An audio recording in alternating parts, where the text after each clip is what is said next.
නැගිටින්න පුළුවන්ද? නැගිටලා ඇවිදින්න පුළුවන්ද?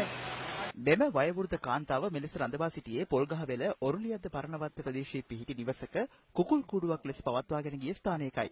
මේ පිළිබඳව පොලිසියට තොරතුරු ලැබී තිබූ අතර පොලිස් නිලධාරීන් ඊයේ ඇය සොයාගත්තා. ඒ ඉතිරි දාලේ කියන්නද? ඔව් ඔව්. ඒකට ගිහිල්ලා ඩේට් එකක් එහෙම අරගෙන මේවා කරලා එමු. අප වාර්තාකරු පැවසුවේ ඇගේ පුතා විදේශගත වෙති අතර ලේලිය විසින් ඇය මෙම ස්ථානයේ රඳවා සිටි බවයි. එයාගේ දරුවෝ කවුරුත් බලන්නේ නැහැ. එයා තව පුතෙක්. එයා බීලා එන්නේ.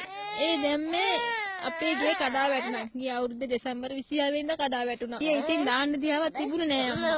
ඒකේ තමයි දාලා හිටියේ. පොලිස් නිලධාරීන් බාරයටගත් මව පොල්ගහවෙල දිසාරෝහණ ඇතුළත් කිරීම සඳහා රැකගෙන ගියා. මේ වගේ තත්ත්වයක් ඇති වෙලා තිබුණු ප්‍රදේශයේ ග්‍රාම නිලධාරිවරයාට එහෙම නැත්නම් ප්‍රාදේශීය ලේකම්තුමාට නැත්නම් දිසාපතිවරයාට දැනුම් දීමෙන් ඒ කටයුත්ත පිළිබඳ අපිට ක්ෂණිකව කටයුතු කර ගැනීමේ හැකියාව තිබෙනවා.